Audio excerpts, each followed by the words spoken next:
Bonjour à tous et bienvenue sur un nouvel épisode d'Avenir. Ce podcast créé par la société Télescope va vous faire découvrir des acteurs du changement. Ces personnalités exceptionnelles ont toutes un point en commun, elles ont une vision très précise de l'avenir. Ces hommes et ces femmes sont visionnaires dans leur société, leurs idées et leurs projets. Dans ce podcast, nous allons donc décortiquer leur parcours personnel et professionnel, leur histoire, mais aussi et surtout essayer de comprendre comment ils comptent changer demain.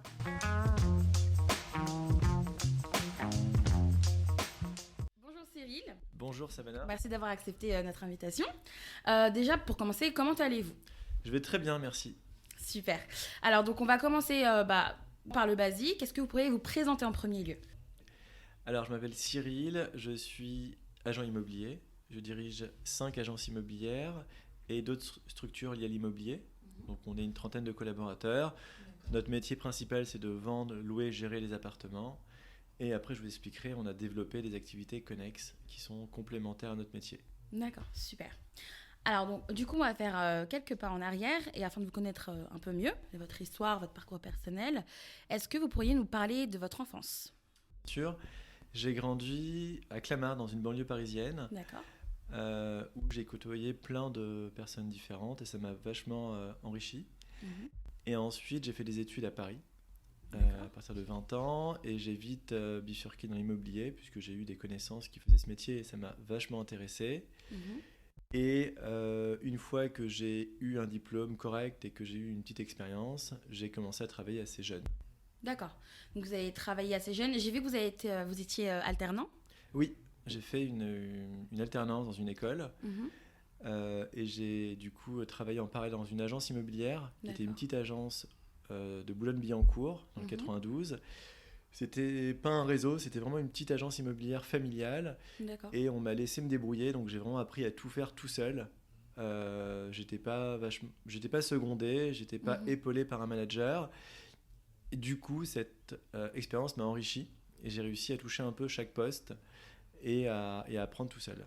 D'accord. Et du coup, dans votre famille, dans votre entourage, vous m'avez dit que vous avez grandi avec des personnes de plusieurs horizons. Est-ce qu'il y a quelqu'un qui avait déjà travaillé dans l'immobilier ou c'est vraiment, vous êtes le seul de votre famille ? Je suis le seul de ma famille.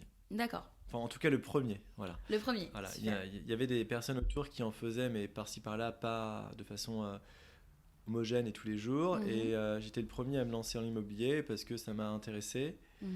Et j'ai connu des gens qui travaillaient à côté. Donc du coup, je me suis intéressé à ce qu'ils faisaient. Et puis j'ai appris à peu près tout seul.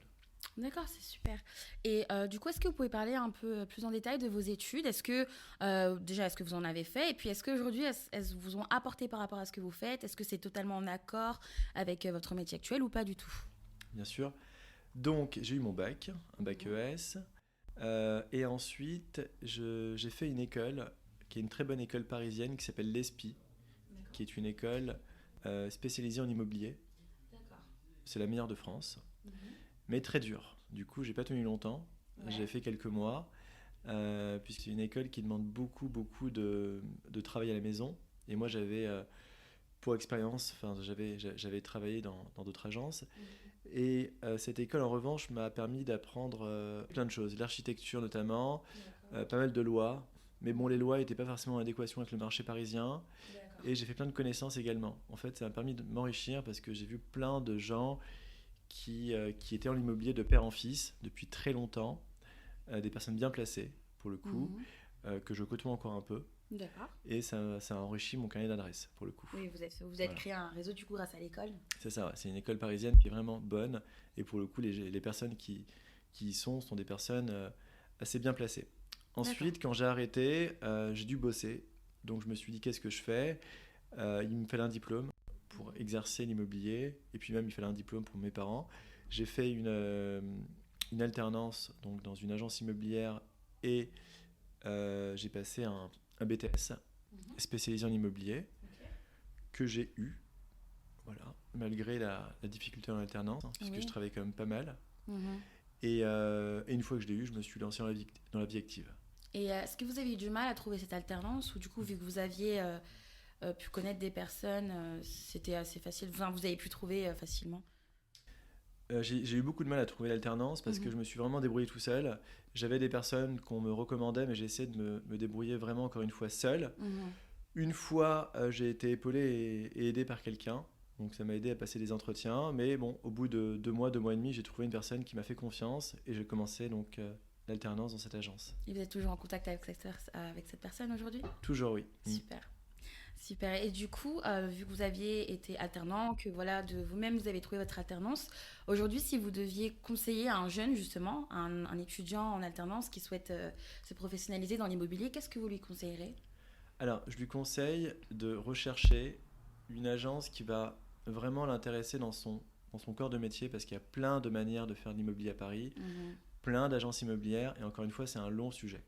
Donc, trouver une alternance à Paris, c'est difficile, parce que les employeurs veulent moins d'alternance, puisque ça prend du temps à former, et puis après, on ne sait pas si les gens vont rester. En tout cas, je leur conseille de passer la porte à des heures qui sont intéressantes, hein, pas entre midi et 2, pas le soir à 18h où on a un rendez-vous, prendre un rendez-vous téléphonique, prendre un rendez-vous physique ensuite, et montrer qu'on est hyper intéressé et qu'on va ajouter un vrai plus à la boîte. Voilà. Ensuite, malheureusement, il faut faire beaucoup de portes, on va en prendre pas mal fermées, mais il faut montrer sa motivation, et puis il faut montrer que l'expérience d'avant, c'est-à-dire que tu es bossé dans d'autres milieux, dans des milieux différents, vont apporter une expérience à l'immobilier également, parce que tout ce qu'on apprend avant vont aider, et du coup on peut mettre en avant cette expérience-là. Du coup, est-ce que vous pouvez nous parler de la création de votre entreprise? Comment est-ce que vous êtes venu à créer Bonjour Oscar, et quelles ont été les étapes? Bien sûr.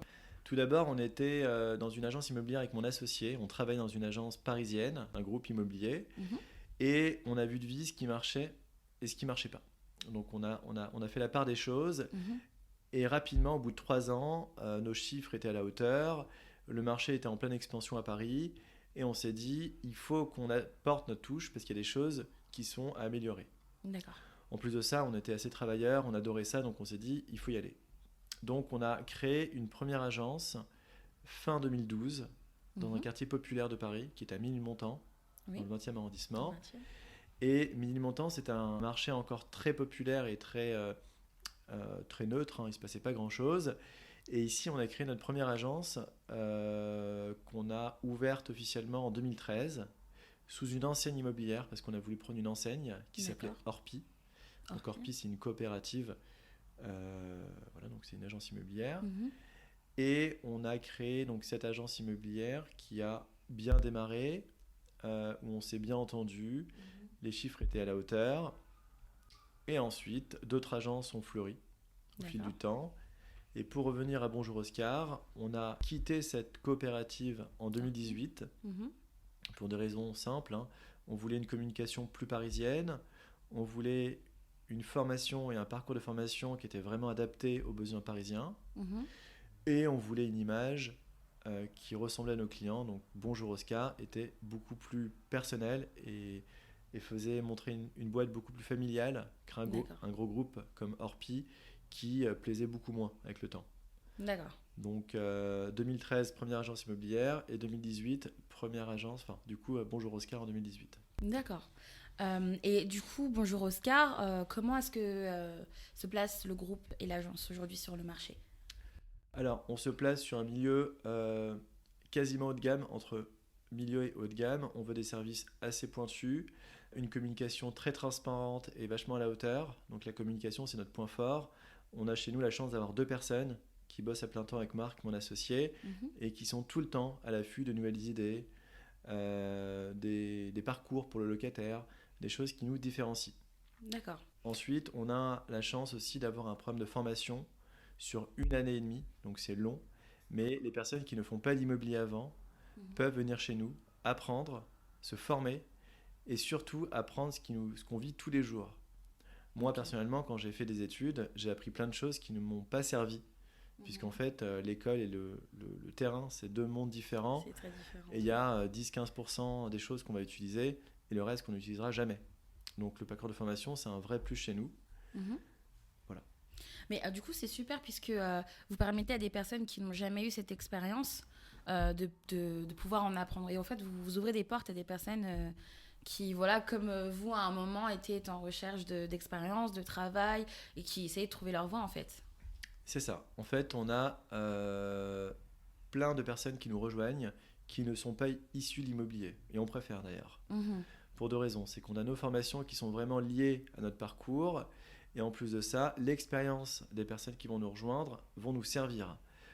90% du staff Bonjour Oscar n'est pas du tout lié à l'immobilier, n'est pas du tout venu du monde de l'immobilier. C'est des personnes essentiellement venues de la restauration, du retail, de la communication, et il y en a qui ont fait un peu plein de choses avant. Voilà, donc c'est très varié, c'est super. la moyenne d'âge c'est 35 ans, 38 ans, voilà. Et ils peuvent venir chez nous apprendre, donc avoir une formation théorique ici chez nous, avec des formations régulières et des formations terrain également. D'accord. Ce qui fait qu'au bout de 4 à 6 mois, une personne peut être opérationnelle. D'accord. Et du coup, ça m'amène à une nouvelle question, puisque vous êtes aussi manager d'équipe. Oui. Donc vous formez vous-même justement ces personnes dont vous me parlez, c'est ça? Exactement. Moi je forme des personnes au quotidien, donc j'anime des formations à l'agence d'une manière théorique, et je suis en binôme avec des personnes pour leur montrer comment faire une estimation, comment faire un dossier, comment faire des photos d'un appartement, la fiscalité, il y a plein de domaines, et ça se fait aussi avec moi. D'accord, c'est super. Et du coup, au niveau de votre vision du management, justement, vu que vous formez des personnes au quotidien, est-ce que vous pouvez nous parler un peu plus de votre façon de manager? Qu'est-ce qui vous différencie d'un management classique, et comment ça se passe chez Bonjour Oscar? C'est un management assez constructif. En fait, on se dit les choses rapidement. J'ai que 36 ans, donc j'ai encore beaucoup à apprendre, et on apprend tous les jours. Donc on part du principe où on forme les personnes avec nos acquis, mais qu'on a tous à apprendre. Donc dès qu'on voit un cas particulier, on s'assoit, on discute, on fait un tour de table et on tranche rapidement. D'accord. Voilà. Je ne vais pas avoir tout le temps le dernier mot. Je vais l'avoir régulièrement parce que je pense savoir ce qui va marcher, mais on prend l'avis de tout le monde. Et l'expérience de chacun, l'avis des autres compte énormément. D'accord. Donc le management, il est assez bien chez nous parce qu'il est ouvert, d'une manière assez sympa. Enfin, les gens sont pas du tout débordés de formation. Et en même temps, ils ont notre acquis, notre expérience d'il y a 10 ans, qui est remise en question tous les jours. Donc on fait des formations. Moi aussi, je fais des formations puisque je suis expert immobilier au centre de l'expertise à Paris. On va faire un échange quotidien et on va vite trancher. D'accord. Voilà. Et justement, en parlant de votre expertise, vous avez été formé au CNE, c'est ça? Oui. Est-ce que vous pouvez nous en parler un peu en détail? C'est une formation qui dure 1 semaine avec un test à la fin. Il faut quand même bien suivre ce qu'on nous dit. C'est condensé et c'est assez bien pour le coup parce qu'on apprend plein de choses liées à l'immobilier et on a une vision différente d'une estimation d'une agence à Paris classique. C'est qu'on va avoir des points de contrôle et une expertise plus pointue, plus poussée. Donc on peut en faire profiter à nos équipes. D'accord. Donc ce que j'ai appris pendant cette formation, je la retrace tous les jours et je leur montre comment développer un dossier d'estimation et ça nous sert tous les jours. D'accord, oui, donc c'est très enrichissant. Oui. Alors, du coup, pour parler toujours de la création de votre entreprise, est-ce que vous avez rencontré des difficultés dans la création de votre entreprise, des étapes qui ont été un petit peu plus difficiles et que vous avez surmontées du coup? Oui, plein. Ce serait mentir de dire non. Déjà, pour avoir le prêt pour monter la boîte, c'était un parcours du combattant. Ma banque familiale m'a dit non au bout de quelques jours. Je comptais beaucoup sur elle. Et avec Marc, on a fait toutes les banques. Et quelques jours avant l'échéance, on a eu l'accord d'une banque. Donc déjà, c'était hyper C'était serré, c'est dans le rush. serré. Et on l'a eu quelques jours avant la fin. Ça, c'était déjà un premier point compliqué. Ensuite, on a eu toutes les étapes de construction d'agences, de rénovation des agences avec les délais à garder qui n'étaient pas forcément respectés par les entrepreneurs. On dépendait d'autres sociétés et on a dû souvent ouvrir des agences dans des conditions pas optimales ou pas parfaites, ce qui est le cas tout le temps. Il manque toujours des choses, donc on a dû faire un peu avec les aléas. Et enfin, on a eu avec le Covid récemment des vraies difficultés sur le staff. Donc beaucoup de personnes voulaient voir ailleurs ce qui se passait, notamment en dehors de Paris, ce qu'on comprend parfaitement. Donc on a dû accompagner, reformer des gens, se séparer de personnes qu'on appréciait beaucoup, parce que c'était difficile, des personnes qui avaient envie de travailler plus chez soi, ou plus à la campagne, ou plus d'une façon assez différente. Et là, c'était aussi une étape difficile parce que tout ce qu'on avait construit depuis des années s'est rabaissé. Donc, on a dû reprendre une bonne partie du personnel. Ok. Et justement, au travers de ces étapes difficiles que vous avez rencontrées, notamment avec le Covid, qu'est-ce que vous en avez retiré de positif? Est-ce qu'aujourd'hui ça va mieux ou est-ce que vous êtes encore sous impact et sous les conséquences de la crise sanitaire? En fait, c'était très positif parce qu'on part toujours du principe où toute contrainte va stimuler l'imagination. Donc, on s'est dit, allez, qu'est-ce qu'on doit faire avec ces personnes qui ne veulent plus travailler, le marché immobilier qui change et l'ambiance compliquée à Paris. Et au contraire, on a développé plein de choses à côté. Pendant le Covid, on a eu la chance et on a eu l'idée de monter une page en aidant le personnel soignant à se loger. Donc on a laissé plein d'appartements disponibles à Paris, qui étaient en location chez nous en vente, à du personnel soignant des hôpitaux de Paris, donc qui pouvaient postuler tous les jours pour dormir à Paris et aller au bureau, aller au boulot facilement. Donc ça, on a eu aussi la chance d'être interviewé et on a laissé, je crois, une vingtaine d'appartes. Donc c'était vachement bien parce que le marché était compliqué, etc. Et on s'est redynamisé comme ça. Oui, bah, clairement, vous avez créé une nouvelle opportunité. Enfin, c'est génial. Et vous m'avez parlé de votre associé, c'est ça? Oui. Et quel lien vous avez avec lui? Comment est-ce que vous travaillez au quotidien ensemble? Est-ce que vous avez déjà été en désaccord? Comment est-ce que vous travaillez ensemble? Les gens nous disent qu'on est vraiment différents. Moi, je trouve qu'on est complémentaires. Marc est issu de la plomberie, puisqu'il était plombier. D'accord, oui, donc rien à voir. Rien à voir. Il a fait de l'immobilier un peu par hasard aussi. Et on est complémentaires parce qu'on n'a pas les mêmes acquis et les mêmes expériences. D'accord. Donc, en fait, Marc, par exemple, il est vachement à l'aise sur la communication. Il fait plein de choses que j'aime pas faire ou que je veux pas faire. Donc, c'est vachement bien. On est quasiment tout le temps en accord et quand on l'est pas, on discute. Donc ça s'est toujours bien passé. Et on réfléchit ensemble à deux. Je trouve que nos deux cerveaux font quasiment 5 parce qu'en fait, en étant à deux, on est vraiment plus puissant. Et puis surtout, les gens qui nous entourent tous les jours trouvent qu'on a notre expérience chacun et que c'est intéressant de bosser avec les deux parce que du coup, chacun a sa vision différente. Donc tout se passe bien. C'est une équipe gagnante, vous complétez bien. Oui. Et du coup, tout à l'heure, vous m'avez parlé de communication de Bonjour Oscar. Est-ce que vous pourriez nous parler de comment est-ce que Bonjour Oscar communique? Donc, je ne sais pas, sur les réseaux sociaux, une communication plus traditionnelle ou directe en physique? On communique déjà très localement, parce qu'on part du principe où les Parisiens ont besoin d'une agence et d'une proximité. C'est vraiment notre force. On est connu à Paris pour ça. On fait une communication très transparente, on connaît les commerçants, on connaît les voisins, on fait des fêtes dans les immeubles, enfin des mini-fêtes, je m'entends bien. Donc déjà sur la communication locale, c'est notre force. Enfin, on est aussi présent sur tous les réseaux, donc Instagram, Facebook, LinkedIn. D'accord. Moi-même, je suis une formation pour ça, pour être encore plus présent. Et on a donc chez nous, je vous ai dit, 2 personnes qui étaient tous les jours sur la partie communication, qui permet de développer notre notoriété sur des magazines, des supports externes. Là, par exemple, on va faire un salon dans quelques semaines pour recruter des nouvelles personnes. D'accord. Donc, on est en train de travailler sur des visuels, une accroche, et on est sur pas mal de sites internet. Bah, c'est super parce que c'est vrai que les agences, on sait qu'il y a une certaine difficulté pour les agences immobilières de s'adapter au mode de communication d'aujourd'hui. Donc par exemple sur les réseaux sociaux, est-ce que Bonjour Oscar, vous avez rencontré ces difficultés ou vous avez su vous adapter assez facilement à cette digitalisation de la communication d'entreprise?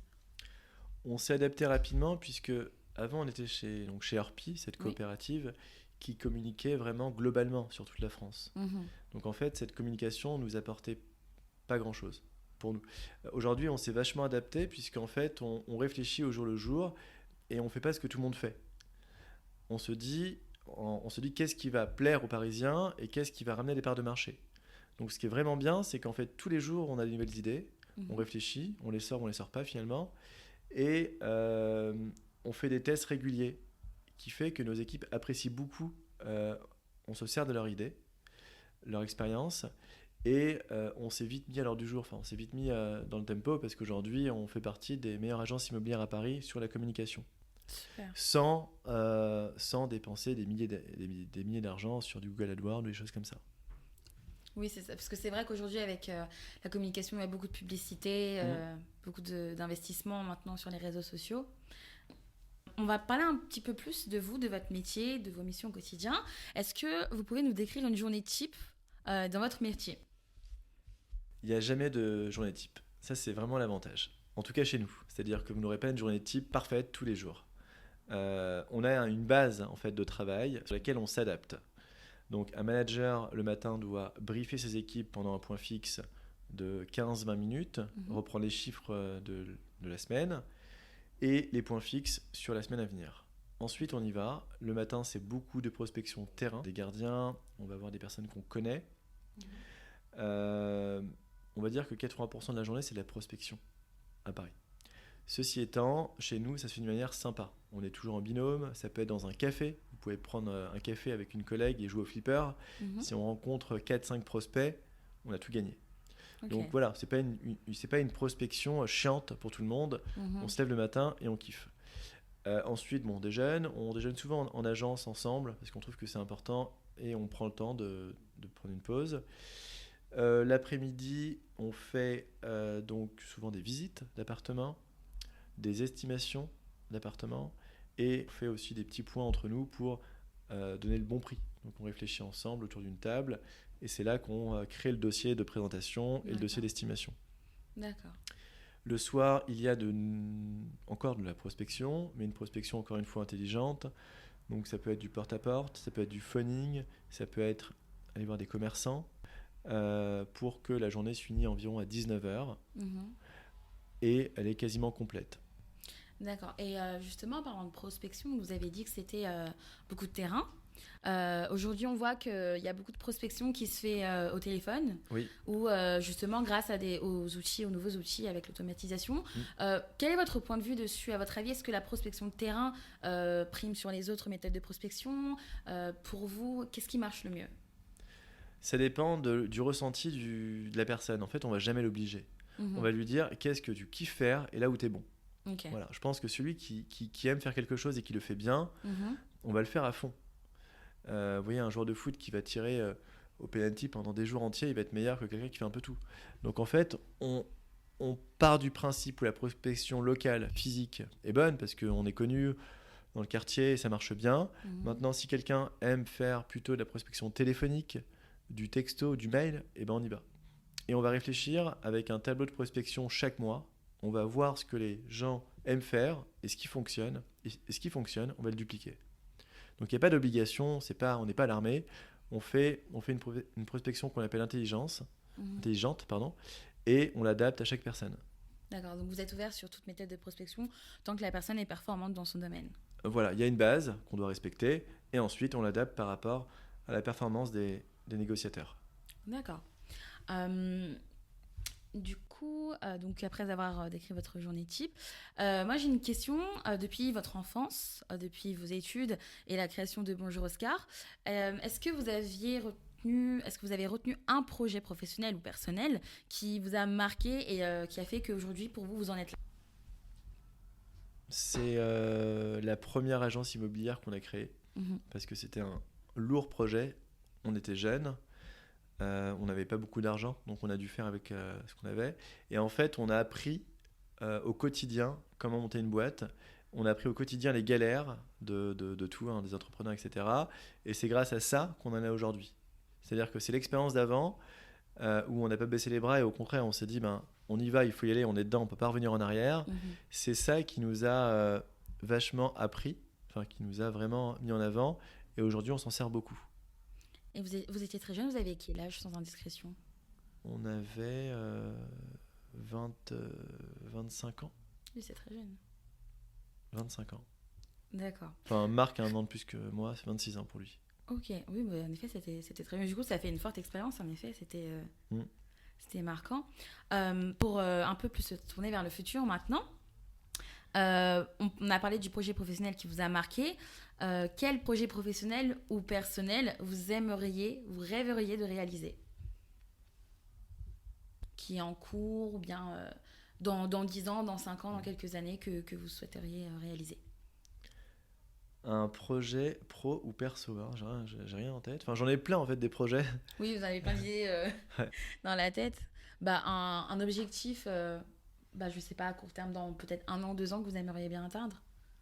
En fait, moi, sans faire exprès, je me suis spécialisé dans la gestion locative, puisque notre responsable d'agence, Claire, est partie en congé maternité à 2 reprises. Et en fait, bah, je me suis dit, allez, on y va. Donc, je me suis vraiment donné une passion pour ce métier-là. Donc, mon objectif, c'est d'atteindre 1000 lots d'ici 1 an et demi. D'accord. Ce qui est beaucoup, mais c'est un objectif qu'on va atteindre. Mhm. Parce que la gestion immobilière, c'est un super métier, ça nous apporte plein de choses et c'est, encore une fois, complémentaire à notre métier quotidien. Donc ça peut être un projet, Oui, bah, totalement. mais après j'en ai vraiment plein d'autres, donc je ne vais pas tout vous dire. Et au niveau de la branche immobilier, dans l'immobilier, qui vous plaît le plus et celle qui vous plaît le moins? Parce que du coup, vous m'avez parlé de gestion locative que vous aimez bien. Alors ce que j'aime beaucoup également, c'est la chasse immobilière. On a D'accord. développé chez Bonjour Oscar une autre société externe qui s'appelle Cœur de Paname. Et cette boîte a pour but de chasser les appartements pour les clients. Donc D'accord. voilà, on est plusieurs personnes et ça j'adore ça Mhm. parce que notre métier c'est de trouver la perle rare aux acquéreurs qui recherchent et qui n'ont pas envie et qui n'ont pas le temps de rechercher tous les jours avec des agences immobilières. Donc ça c'est un super job, c'est intéressant puisqu'on rencontre plein de gens tous les jours et on a une vraie valeur ajoutée. D'accord. Super. Et du coup, on a un peu abordé le sujet de la communication, de l'automatisation, de la digitalisation, de la communication d'entreprise.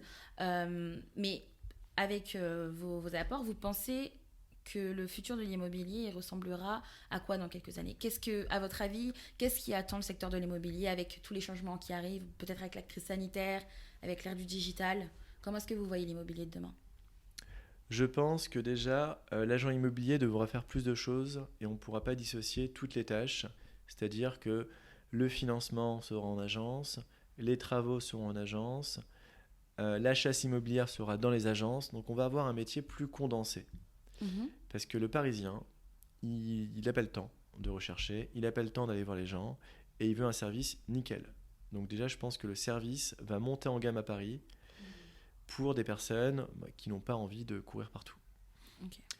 Le télétravail fait partie de nos quotidiens. Je pense que les gens vont moins se déplacer et qu'on va arriver vers des visites en 3D et en visite vidéo pour tous les biens. Ouais. Aujourd'hui, nous, on le fait. On fait partie de 15% des agences qui le font au quotidien. Mhm. Donc, pour chaque appartement qu'on vend ou qu'on loue, on a une visite virtuelle, une vidéo, voilà, mais vraiment une belle vidéo avec un lien YouTube, un plan à côté et des photos. Ce qui fait que l'internaute va voir l'appartement chez lui, avec ses amis, sa famille, et il se déplace beaucoup moins. D'accord. Donc je pense que d'ici quelques années, ce système sera plus facile à accéder, parce qu'aujourd'hui il faut être formé pour faire ça, ça prend du temps, et je pense que 100% des agences vont faire ces vidéos et ces visites virtuelles pour pas qu'on ait à se déplacer pour une visite d'un appartement qui vaut pas le coup. Ben là, vous avez pris de l'avance déjà hein, au niveau. Mais est-ce que c'est vous qui aviez créé cette offre ou est-ce que c'est justement une demande de vos clients que vous avez vue qui augmentait et que du coup vous avez proposé ces visites en 3D? En fait, nous on le faisait avant la crise du Covid D'accord. pour des questions de clients. Les clients ne voulaient pas se déplacer Mhm. et puis franchement, nous non plus. La vérité, se déplacer pour une visite qui n'est pas du tout qualitative, Mhm. on n'avait pas de valeur ajoutée. Donc on s'est dit, toutes les personnes qui veulent visiter un bien, on va bien les informer en amont, Mhm. on va bien les renseigner, on va leur envoyer un lien par mail, une vidéo, un plan, et après on en parle au téléphone. Ce qui fait qu'on réalisait entre 15 et 20% des visites qu'on aurait dû faire. Ce D'accord. qui est énorme parce qu'on gagne vachement de temps. Ouais, bah Et oui. le temps qu'on gagne, c'est du temps pour autre chose. Donc ça venait de nous et des clients. D'accord. Et vous avez eu des retours du coup assez positifs, j'imagine, puisque ça a augmenté le nombre les statistiques. En fait, ça a vachement plu parce que même les propriétaires qui n'ont pas envie d'avoir une tournée chez eux de visiteurs toute la semaine nous ont confié leurs biens parce qu'ils trouvaient ça bien, notamment avec le Covid, de ne pas avoir 10 personnes par jour pour louer un appartement, salir l'appartement quand il pleut, faire des visites où les gens viennent pas, etc. C'était pas génial. Donc du coup, les retours sont très bons et au final, les visites qu'on fait réellement sont hyper qualitatives. D'accord. Donc elles durent plus longtemps, mais généralement le taux de transformation il est bon parce que les gens ont tout vu avant chez eux. D'accord. Super. Donc, du coup, super pour cette question. Donc, comme vous le savez, notre podcast se nomme Avenir. Donc, ma dernière question sera la suivante. Quelle est votre vision de l'avenir? Et pour vous, est-ce que vous pouvez nous donner votre vision de demain? Que ce soit sur l'immobilier, sur votre métier, sur votre métier en tant que manager aussi, sur l'entreprise en général? Alors, on va dans l'ordre. Je pense que déjà l'immobilier va encore une fois monter en gamme à Paris. Le prix au mètre carré va encore augmenter puisqu'il y a une grosse demande, notamment sur les biens d'exception. Donc on voit que les biens qui sont beaux et rares prennent de la valeur pendant une crise, alors que ceux qui ont des vrais défauts, au contraire, baissent. Donc je pense que les biens de haute qualité vont encore prendre beaucoup de valeur. Et ces beaux biens ont besoin d'une agence qui soit excellente. Donc le niveau des agences immobilières va devoir monter à Paris, parce qu'à ma vue, il est encore trop faible. Les agences parisiennes vont continuer d'exister, parce que les Parisiens ont besoin d'avoir un accompagnement présent, local, et non pas que des personnes sur Internet ou en communication par téléphone pour faire des visites en 3D. Il y a beaucoup d'agences qui sont lancées, notamment en low cost, qui fonctionnent bien. Voilà, je trouve que leur service est très bon, mais ils ont des limites. Donc je pense que l'agence parisienne classique qui a pignon sur rue va exister différemment, voilà, avec des personnes qui feront plus de métiers. Donc je parlais d'un notaire, peut-être dans une agence, d'une personne qui fait le financement des clients, d'une personne qui fait les travaux pour la gestion, d'une personne qui fait la chasse immobilière. Voilà, le Parisien ne veut plus s'éparpiller, perdre du temps, et il veut être condensé. Voilà. Il est prêt à payer un service cher, mais il veut du service qui vaut la peine. Donc je pense que l'entreprise va continuer à se développer comme aujourd'hui en télétravail, que les salariés auront vraiment envie de bosser pour une boîte qui leur donne le libre accès, avec des personnes qui ont leur mot à dire. Je pense que l'implication des salariés, elle est hyper importante. La construction d'une boîte, elle est vraiment faite avec les collaborateurs. Donc c'est pas le patron qui dit et après qu'on suit. Il y a une ligne en effet directrice et on suit, mais par contre l'avis de chacun va être beaucoup plus important qu'avant et du coup l'implication des collaborateurs sera excellente. Voilà. Je pense que c'est comme ça qu'on voit les choses, parce qu'aujourd'hui les collaborateurs ou associés ou salariés ont envie de se plaire dans une boîte et puis s'ils ne se plaisent pas, voilà, ça ne sert à rien d'y rester. Voilà, parce que c'est pas bon pour tout le monde. Donc l'entreprise va changer aussi. On verra après la crise ce qu'il en ressort, mais en tout cas, ça va se diriger vers plus de télétravail et des personnes plus impliquées. Donc c'est une vision assez positive du coup de l'avenir. Oui, très bonne, oui. Au contraire, il faut s'aider et puis je pense qu'il faut voir tout ce qui s'est passé avant pour construire un avenir plus serein et de meilleure qualité. Et pour une petite note de fin, qu'est-ce que vous souhaitez au groupe Bonjour Oscar pour les années à venir? Je souhaite déjà qu'on ait un groupe encore aussi bien comment dire, avec une très bonne ambiance comme aujourd'hui. En fait, on a la chance d'avoir une équipe qui nous ressemble et qui est vraiment constructive et qui est toujours ensemble. Donc ça marche bien. Donc je souhaite d'avoir une équipe géniale comme aujourd'hui, de pouvoir aussi se développer sur d'autres domaines. Voilà, on ne sait pas encore ce qu'on fera, où on sera, mais en tout cas, je souhaite qu'on ait encore plus de collaborateurs qui nous suivent et puis qu'on puisse autant en profiter puisque tous les jours, c'est des super journées qu'on vit. D'accord. Écoutez, merci Cyril. Merci à vous. C'était très enrichissant et voilà, j'espère que vous aurez apprécié de nous partager votre parcours. Avec plaisir. Merci à vous. C'est la fin de cet épisode d'Avenir, le podcast créé par la société Télescope, une carte de prospection qui permet aux professionnels de l'immobilier de prédire les transactions de demain. Si le podcast vous a plu, n'hésitez donc pas à le partager autour de vous. Vous retrouverez toutes les informations concernant notre invité directement sur le blog de Télescope. Si vous avez des questions ou envie de participer au podcast, vous pouvez nous écrire sur podcast@telescope.com.